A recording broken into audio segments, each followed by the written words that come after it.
G'day guys, it's been a while since I've done a how-to video, but some of my parts finally arrived, still waiting on a couple of them. But just had Leo from Landrover Parts and Accessories Australia drop off me goods yesterday, so got my aircon pulley. I'm changing this as the bearing is noisy on the current aircon compressor on my car. So that comes with a new cover plate and new dampener bushes for when the car starts up. Front bearing rebuild kit. I'm going to be doing the carrier bearings. I'm not sure as to whether or not I'm going to bother doing the pinion yet because I can't find specs on how to set it up. Lower front control bushes for my dad's Land Rover, and today, as I've just come off night shift, I'll be doing my key fob replacement. This is currently my spare key. As you can see, it doesn't look that great.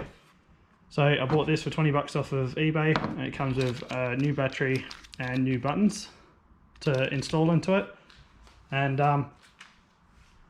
if it's like my other one, this should pop open,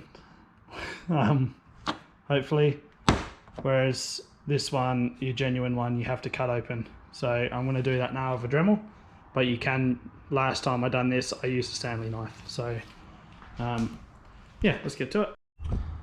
So it is important to note, you don't want to cut too far into this because this does have a little processor board thingy inside of it. So you just gently cut through the whole outside.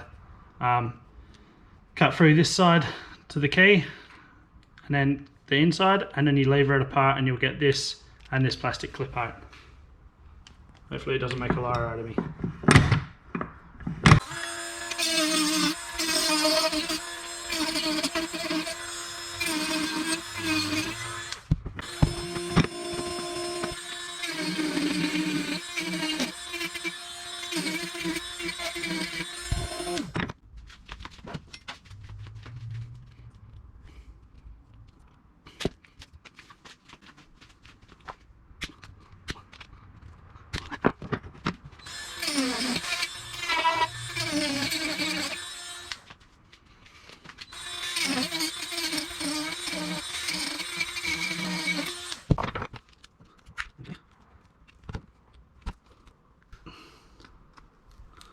Doesn't look pretty, but getting there.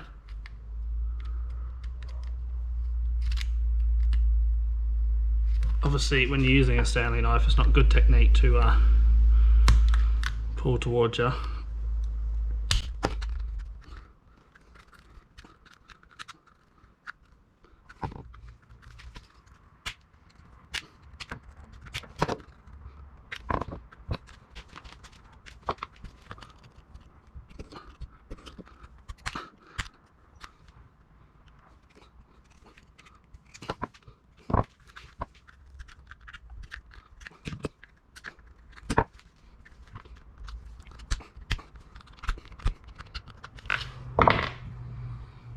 So that's the back keyring part out.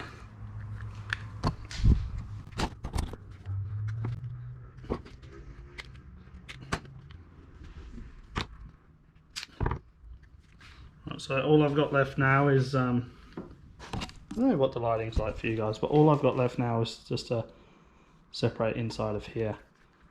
So all that's cracked, it doesn't look nice, but we've done it. Hopefully I haven't touched that little board, otherwise I'm going to cost myself a lot of money.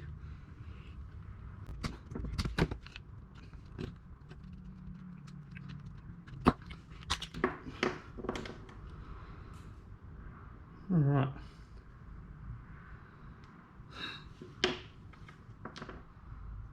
So, I've got that apart.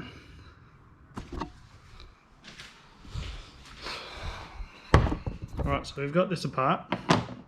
What we're going to be reusing is we're going to reuse this key, so the original key, and the board inside,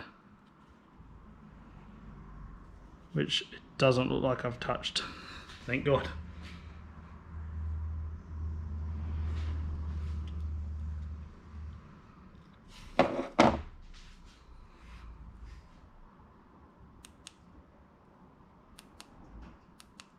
Alright, the board still works. I'll deter my car unlock and lock. that's good. Obviously, as I said before, make sure this locator is in the most clockwise point. So this spot here, you want to get your little key button like so, and this also locks into the spring. There we go. So you just turn it until you feel it lock in. Once it's locked into the spring, it's important to then turn the key clockwise, depending on how much spring load you want. So I like doing a full revolution.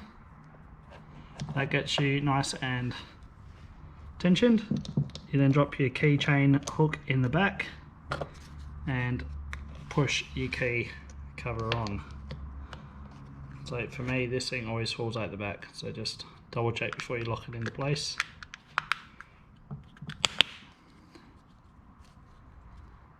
Oh, I did it! Moment of truth.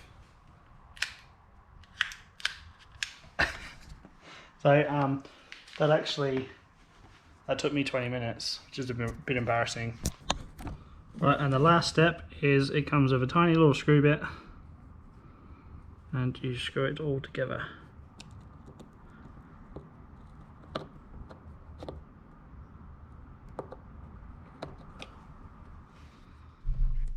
Alright, so moment of truth. It unlocked my car, so that's a good start. Oh no. I just put the blank key fob in this key, so now I've got to pull it apart again.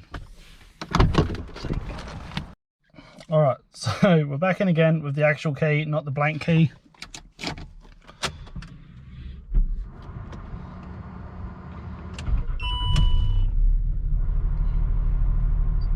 And there we go.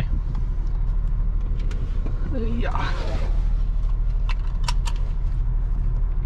And on the rare occasion for all you Land Rover people, check out that no dash lights on the screen.